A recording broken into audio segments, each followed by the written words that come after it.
대부분이 한국에서 사시다가 이제 캐나다 오셨는데 여러분 잘 오셨다라고 생각하십니까? 아니면 그냥 한국에 살 걸, 또는 지금이라도 한국에 돌아갔으면 좋겠다, 그렇게 생각이 되십니까? 어떤 사회라야 가장 이상적인 사회라고 생각이 되십니까? 아마 가장 이상적인 것은 행복을 주는 그런 사회일 것입니다. 우리가 살아가면서 끊임없이 하는 질문이지 않습니까? 어떻게 하면 행복하게 살아갈 수 있을까? 우리 인생의 가장 큰 숙제라고 하면 바로 이 질문에 대한 답이라고 할 수 있을 것입니다. 그런데 문제는 한 사람만의 행복으로 내가 행복해질 수 없다고 하는 것입니다. 사회 전체가 행복할 때 그 중에 나도 행복할 수 있는 것입니다. 즉 사회와 개인이 더불어 행복해야 하는 것입니다. 바로 이러한 사회가 이상적 사회라고 할 수 있습니다. 이상적 사회에 세 가지 요인이 있습니다. 첫째는 정의로운 사회이어야 합니다. 누구라도 수긍할 수 있는 그 정의가 있어야 되는 것입니다. 두 번째는 평등해야 합니다. 골고루 잘 살아야 합니다. 세 번째는 역시 풍요로운 사회, 풍요로운 물질, 이러한 지식, 넉넉해야 행복할 수 있습니다. 그런데 이것이 한꺼번에 이루어질 수 있다고 하면 더 바랄 것이 없는데, 이 세 가지가 한꺼번에 이루어질 수 없다고 하는 것이 문제입니다. 그렇다고 하면 이 세 가지가 한꺼번에 이루어질 수 없는 그러한 것이라고 하면 도대체 먼저 우선순위를 둬야 할 것이 무엇인가 하는 것입니다. 무엇이 더 근본적인 것인지 생각해 봐야 되지 않겠습니까? 사회주의, 특별히 진보주의, 아마 저희 세대도 그렇고 그 다음 세대도 그럴 겁니다. 한국에서 살다 오신 분들은 이 사회주의와 보수주의, 진보주의의 극명한 차이점을 볼 수 있습니다. 되게 사회주의자, 진보주의를 표방하는 분들은 평등이 언제나 먼저라고 주장을 하게 됩니다. 그러기에 이 평등을 위해서 때로는 수단 방법을 가리지 않고 행동하는 것을 보기도 합니다. 반면에 자본주의는 번영이 먼저입니다. 잘 사는 것, 잘 살아야 나눌 수도 있고 잘 살아야 정의도 이루어질 수 있다라고 그렇게 생각합니다. 그런데 기독교는 무엇을 먼저 생각합니까? 기독교에는 정의라고 할 수 있습니다. 그 정의는 하나님의 뜻, 하나님의 뜻이 이루어지는 그러한 사회, 그런 하나님의 뜻이 이루어져야만 평등이 오고 번영이 올 수 있다라고 그렇게 믿는 사람들이 그리스도인입니다. 사회주의는 평등을 외치다가 번영과 정의를 잃어버리기도 합니다. 자본주의는 번영을 외치다가 평등과 정의를 잃어버리기도 합니다. 우리는 이 사회 속에서 부득불 하나님의 뜻을, 하나님의 의의를 먼저 생각할 수 있어야 합니다. 자유라고 하는 것은 극히 개인적입니다. 반면에 평화는 공동체적, 그런 사회적 의미가 있습니다. 여러분, 자유가 먼저입니까? 아니면 평화가 먼저입니까? 우리는 삶의 현장에서 이 둘 사이에서 부딪히는 문제에 갈등하면서 이 문제를 어떻게 해결할 것인가 하는 것을 고민하면서 살아가고 있는 것입니다. 이상적이라고 하면 자유와 평화가 공존하는 사회, 자유와 평등이 조화롭게 이루어지는 그러한 사회에서 사는 것이라고 말할 수 있을 것입니다.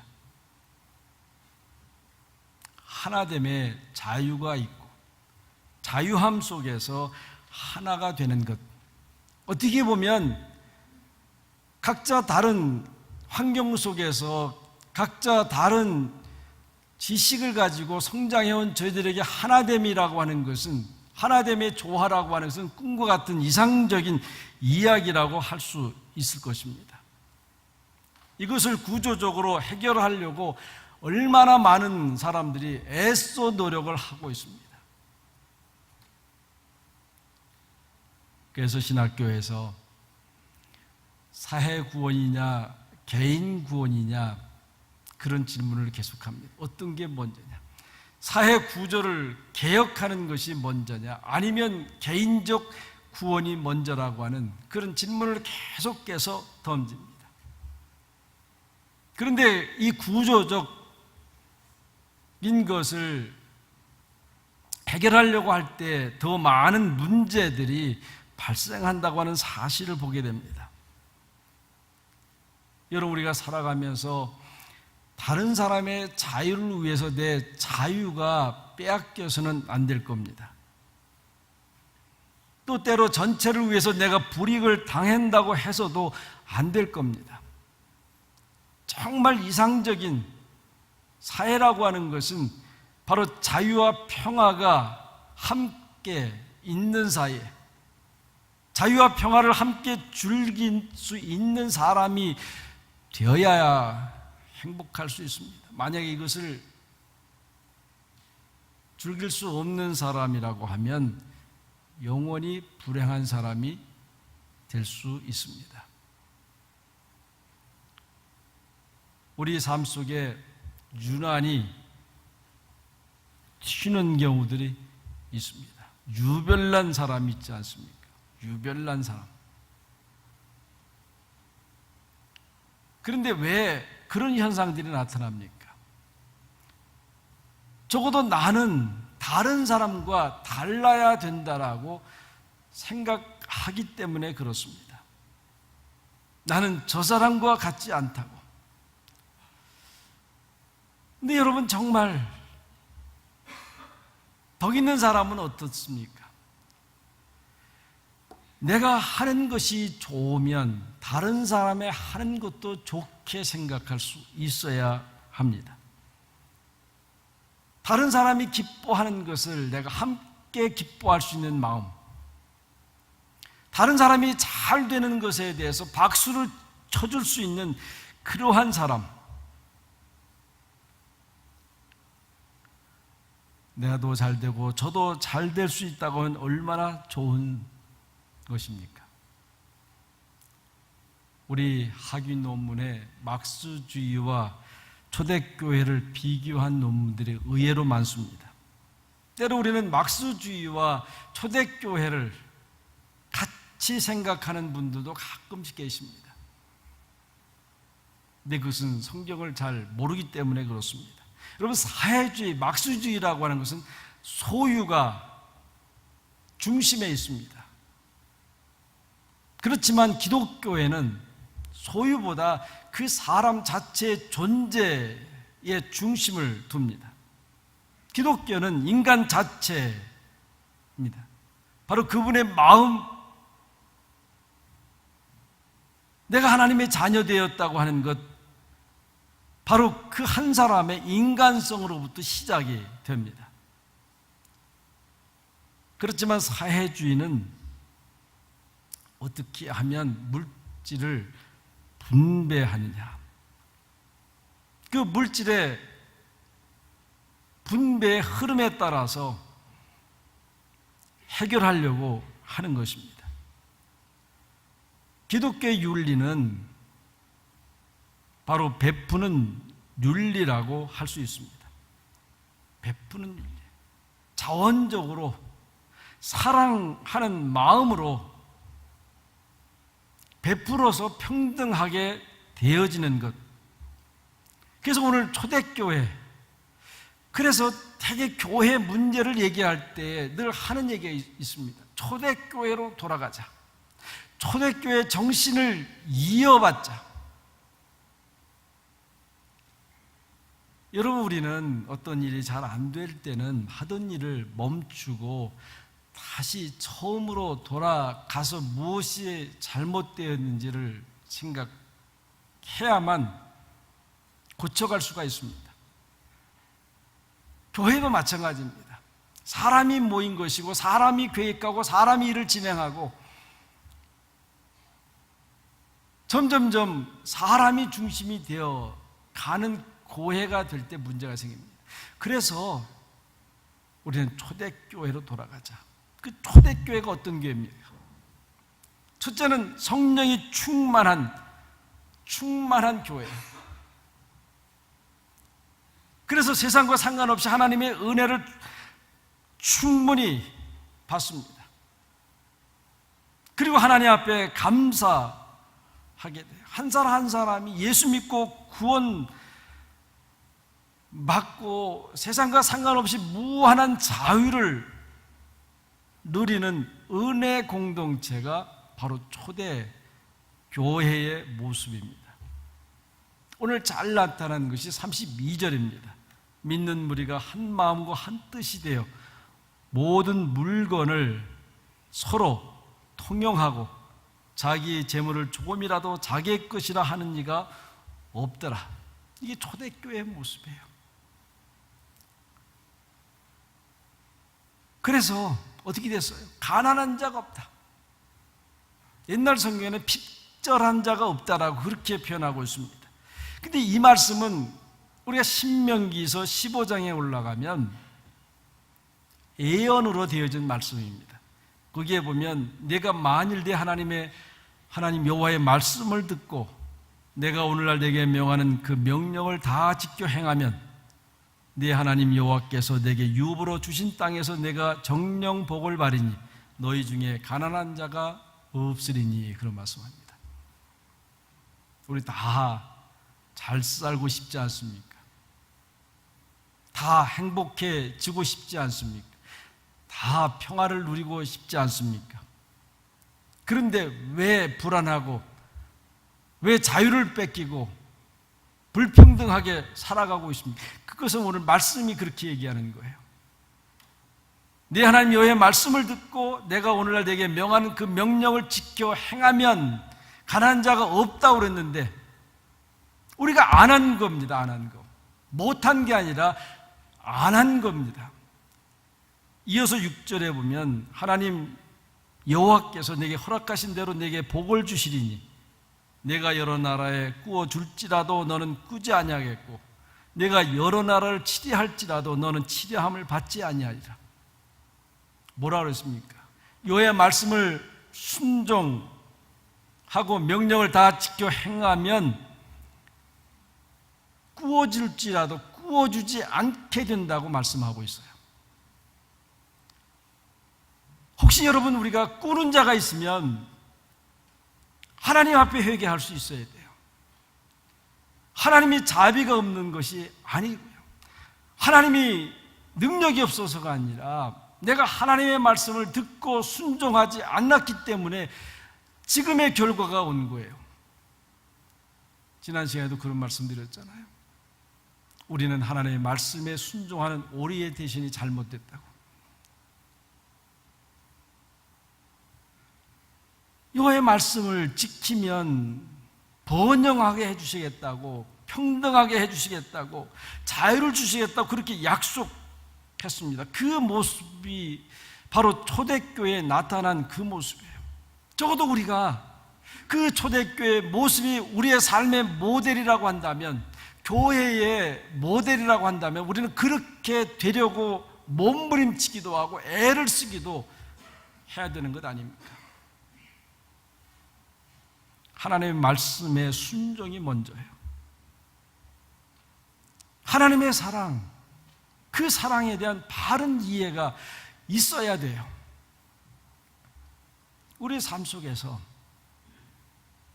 하나님의 말씀에 순종하겠다고 하는 그 신앙적 고백이 먼저 되어야 하는 것입니다. 예수님도 마태복음 6장 33절에 얼마나 많이 우리가 그 말씀을 듣습니다. 먼저 그의 나라와 의를 구하면 이 모든 것을 너에게 더하시리라고. 너무 쉬운 말씀 아닙니까? 주님이 어렵게 우리에게 요구한 것도 아닙니다.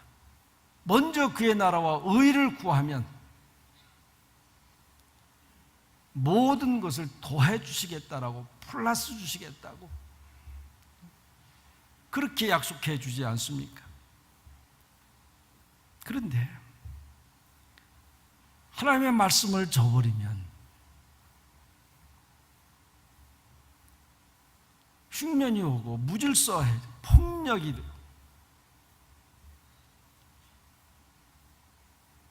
여러분 우리가 가정에서도 그렇고 교회에서도 그렇고 하나님의 말씀을 바로 지키는, 그래야만 번영이 오는 거 아니에요? 그래야만 자유하시는 거예요. 우리 본문 32절에 보면 믿는 무리가, 이런 말씀, 믿는 무리가 신앙의 공동체를 말하고 있어요. 우리를 말하고 있는 거죠. 믿는 무리, 우리 신앙의 공동체입니다. 이분들이 어떤 마음을 가졌어요? 한 마음을, 생의 목적이 같아요. 그리고 그들의 가치관이 같습니다. 어떻게 해야 행복해진다고 하는 행복관도 같아요. 그들이 모였습니다. 그들이 모여서 그 공동체는 신령한 은혜가 충만한 공동체를 만들어가서 그 결과로 어떤 게 나타납니까? 서로 통용했다 그래서 서로 통용했다. 재물을 제 것이라고 하는 이가 하나도 없더라. 그런데 오늘날은 소유의식이 너무 강해요. 내 것, 내 것. 이게 문제예요. 여러분, 세상에 내 것이라고 하는 게 어디 있어요? 내 것이라고 하는 것. 여러분, 소유라고 하는 것은 다 임시적입니다. 임시적이에요. 그래서 예수님도 그런 말씀하잖아요. 오늘 밤에 네 생명을 취하면 이것이 누구 것이 되냐 이거죠. 내 것이라고 하는 것은 세상에 없습니다. 다 임시적이에요. 그저 내 손을 거쳐서 갈 뿐이지, 아무리 여러분이 꼭 쥐어진다고 하더라도 그게 쥐어지는 게 아니에요. 또 때로는 소유라고 하는 것은 굉장히 제한적입니다. 우리 욕심은 다 그래요. 세상의 모든 것을 갖고 싶잖아요. 모든 것을 갖고 싶어. 저도 마찬가지일 때가. 더 많이, 더 크게. 그래서 내 손에 옮겨줘야 마음의 평화가 오고 만족하고. 그런데 우리는 다 가질 수 있는 게 아닙니다. 굉장히 제한적이에요. 저는 어느 목사님한테 제가 유럽에 있을 때 이렇게 여행을 시켜드리는데 되게 목사님들이 바빠요. 그냥 어쩌다가 힘들게 오셨으니까 더 많이 보고 막 애를 써요. 근데 저한테 딱 그러시더라고요. 제 목사, 어차피 다 못 보고 죽을 걸 그렇게 힘들여서 다 보려고 하지 마. 적당하게 봐. 저는 그 말에 덧입혀서 어차피 다 못 먹고 죽을 거를, 제가 지난 2월 달에 한국 가니까 어느 분이 제 카톡에다가 목사님 여기 가서 이거 잡수시고 저기 가서 이거 잡수시고, 안에 먹을 때도 많고요. 그거 쫓아다니가 몸살아. 그래서 제가 우리 딸하고 둘이 갔어요. 야, 그냥 우리 대충 하자, 대충. 그저 봉평 가서 막국수 하나 먹자. 그저 그냥 다 먹으려고 하는 거죠. 안 먹으면 어떻습니까? 먹는 것도 제한적이에요. 보는 것도 제한적이고, 가는 것도 제한적이고, 소유하는 것도 제한적입니다. 그러니까 우리가 이걸 알아야 돼요. 그래야만 지치지 않고 그것 쫓아가다가 망하지 않아요. 그리고 소유라고 하는 것은 중요한 의미가 있습니다. 하나님이 왜 우리에게 이만큼 주셨냐 할 때는 그건 사명이에요. 사명. 하나님 일하라고 주신 거죠. 선교적 사명을 감당하라고 주신 것이지 그저 나 하나 잘 먹고 잘 쓰라고 주는 거 아니에요. 여러분, 가난하든지 부하든지 내가 가진 소유를 바로 쓸 때 그 집안의 영화가 계속해서 가는 것이지 잘못 쓰면 망하는 거예요. 여러분, 부자가 3대를 못 간다고 하는 말이 그런 거 아니에요?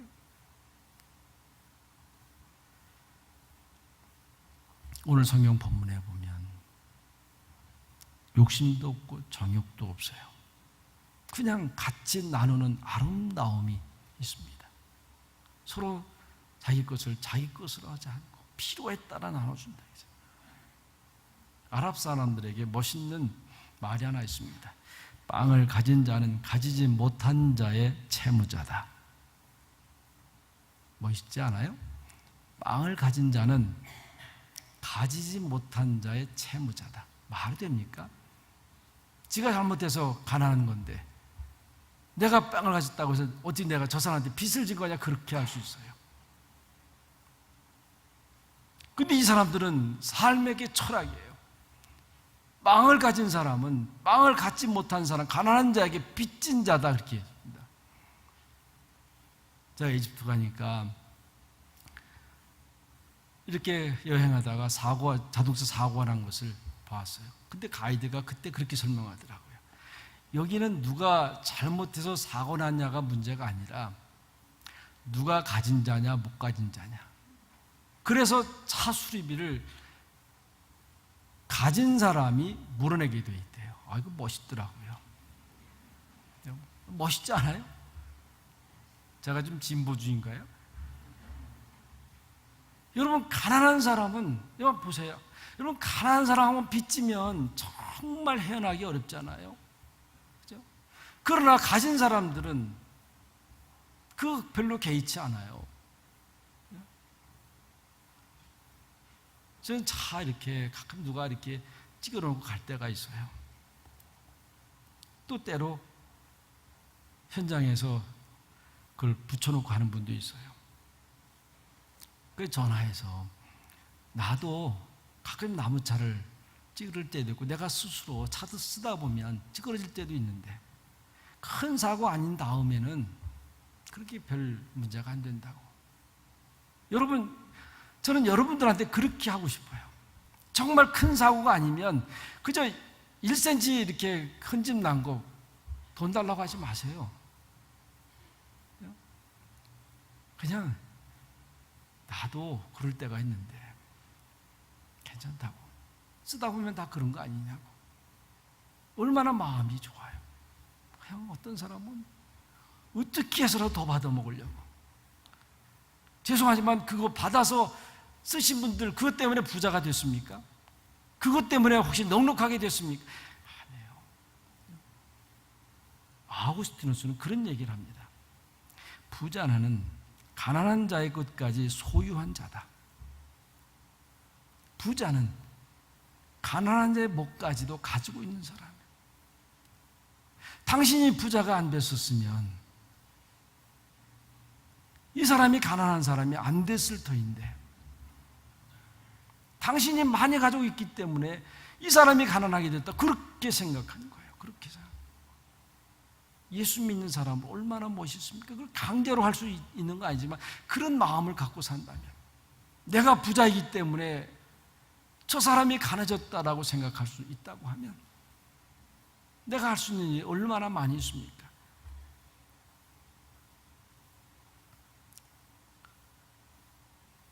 지금은 그렇지 않을지는 모르지만 한국 사람들이 식당에서 항상 그런 얘기 많이 해요. 건하게 먹었다. 건하게. 두 번째 하는 말이 있어요. 그 다음에 트림을 해야 되는데 트림. 너무 많이 먹어갖고.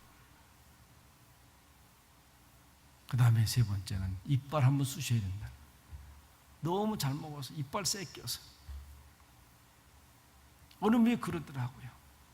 남한의 음식에서 남는 음식만 모으면 북한의 2천만 명이 굶어 죽지 않는다고. 얼마나 많이 소비합니까? 얼마나 많이 낭비하고 살아갑니까? 우리가 조금 아낄 수 있으면 더 많은 사람들이 더 잘 살 수 있을 건데. 그저 내 거니까 내가 버려도 내가 버린다고. 그래도 우리가 여기 캐나다 와서 참 감사한 거 하나 있어요. 식당에서 먹은 것 버리지 않고 다 싸가는 것. 저는 정말 좋은 거라고 생각이 돼요. 세상에서 이 여관에 가서 물건을 제일 잘 집어가는 민족이 어디냐 그러면 되게 한국 사람들은 비행기 타면 담요 잘 집어가고 거기 있는 포크, 나이프 잘 집어가고. 그게 아니고요. 그런 데서 먹다 남은 음식들요. 비행기 여러분 타면 꼭 버터 주잖아요. 근데 보면 일반적으로 다 먹지 않아요.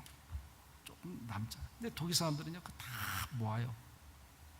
거기서 주는 소금 그냥 버리지 않아요. 다 모아서 집에 갖고 와서 그걸 먹게. 근데 제가 잘 아는 독일 가정, 저희들 참 사랑하는 독일 가정, 그거를 또 내놔요. 그러니까 그거 가지고 손님을 대접하는데 부끄러워하지 않습니다. 그리고 여러분 독일 가셔서 은행 가신 분들 아시겠지만 독일 가면요, 은행 딱 문 열고 들어가면 앞에 도네이션 할 수 있는 정보들이 꽉 차 있어요. 그렇게 아끼고 절약해서 그거를 자기가 그렇게 쓰는 게 아니고요, 그거를 남을 위해서 쓰는 거예요. 우리가 신앙적으로 한번 깊이 생각해 볼 필요가 있습니다. 오늘 본문에 사도들의 앞에다가 자기가 가진 것을 팔아서 내놓았다고. 근데 그 번역에 보면 다 팔았다 그런 거 아니고요, 남는 것을 팔아서 그랬어요. 남는 것을 팔아. 우리 여러분, 내가 가진 것 다 팔라고 하는 게 아니에요. 나눌 수 있는 것. 저는 그래서 이 바자회가 참 좋은 게요, 바로 그런 거예요. 여러분의 집에서 내가 안 쓰는 것들을 가져와서 서로 나눠 갖는 것. 어제도 날씨가 나빴음에도 불구하고 많은 분들이 와서 그걸 같이 나눌 때 그 마음이 참 좋았어요. 그래도 아직도 우리 교회가 살아있구나. 필요에 따라 나누어 줍니다. 그렇게 하니까 부족한 자가 없다 그랬습니다. 행복이라고 하는 건 그런 거예요. 나 혼자 잘 사는 게 행복이 아니고요, 나 혼자 번영하는 게 행복이 아니라 함께 할 수 있어야 돼요. 함께 할 수 있어야 돼요. 이것이 우리의 삶이에요. 여러분, 내 옆에 만약에 어려운 사람이 있다고 생각해 보세요. 내가 편할 수 있어요? 그렇지 않아요. 내 친척들 중에 어려운 사람이 있으면 내가 편할 수 있을까요? 그렇지 않아요. 함께 번영하고 함께 자유를 누릴 수 있어야 되는 거죠. 이게 초대교회가 그렇게 된 배경이 있어요. 그렇게 된 것이 그냥 된 것이 아니라 사람의 노력된 것이 아니라 성령이 충만하니까 그런 결과를 나타나요. 여러분, 성령이 충만하면 해보세요. 그렇게 기도해 보세요. 내 것을 내 것이라 하지 않고 서로 나누는 그런 은혜를 받아요. 베푸는 은혜예요. 많이 갖고 적게 가진 게 문제가 아니에요. 여러분, 많이 가진 사람이 많이 내놓고 적게 가진 사람이 안 내놓을 것 같지만 그렇지 않아요. 성령이 충만한 사람, 은혜가 충만한 사람, 베푸는 은혜를 받은 사람들이 내놓게 되어 있어요. 여러분, 그런 베푸는 은혜의 자유를 누릴 때에 가정에서 복을 받아요. 교회도 복을 받고요. 그래서 우리 기독교 윤리라고 하는 것은 다른 거 없어요. 베푸는 은혜예요. 그래서 이 교회가, 또 여러분 가정이, 여러분 자신들이 그런 베푸는 은혜를 통해서 하나님이 약속된 축복을 받기를 바랍니다. 기도하십니다. 하나님 아버지, 세상은 우리의 소유에 대한 욕심을 더 갖게 만듭니다. 그것 때문에 때로 병든하고, 그것 때문에 불화하기도 하고, 그것 때문에 자유를 잃어버릴 때도 많이 있습니다. 주님, 저희를 소원하는 것은 초대교회처럼 우리가 먼저 성령이 충만하게 하여 주옵소서. 그래서 내 것을 내 것이라고 하지 않게 하시고 서로 필요에 따라 나누는 그러한 사람이 되게 하여 주시옵소서. 하나님, 그러한 삶을 살면 그 곳간이 마르지 않고 꾸이지 아니하고 꾸어주는 그러한 사람이 되게 하겠다고 약속해 주셨습니다. 하나님, 다 우리가 꾸어주는 사람, 통치받지 않는 사람, 하나님 번영을 누리는 그러한 사람으로 살고 싶은데, 하나님, 우리로 하여금 먼저 주의 말씀을 듣고 순종할 수 있는 하나님, 그러한 사람들이 되게 하여 주시옵소서. 의심하지 않게 하시고 그렇게 믿음 가운데 살아갈 수 있는 주의 백성들 다 되게 해 주옵소서. 예수님의 이름으로 간절히 기도하옵나이다. 아멘.